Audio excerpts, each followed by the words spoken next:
Welcome sa Cooking ni Nardo at ngayon tuturuan ko kayo kung paano gumawa ng non-stick na wok. Simple lamang ang ating mga kailangan.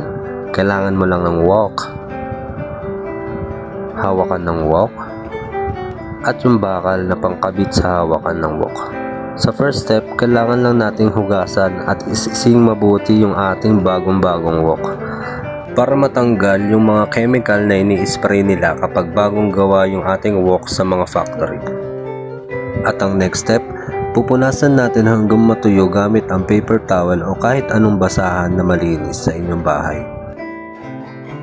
Tapos ikakabit na natin yung hawakan ng wok para meron tayong hawakan sa wok kasi masakit sa kamay pag hinawakan mo yung mismong wok. Optional lamang to, kung tarantado ko wag mo ikabit.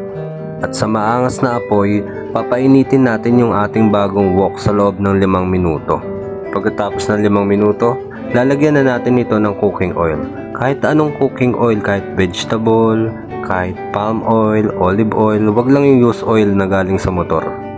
Siguraduhin malalagyan ng cooking oil ang bawat sulok ng ating wok, tapos punasan ito ng paper towel hanggang matuyo.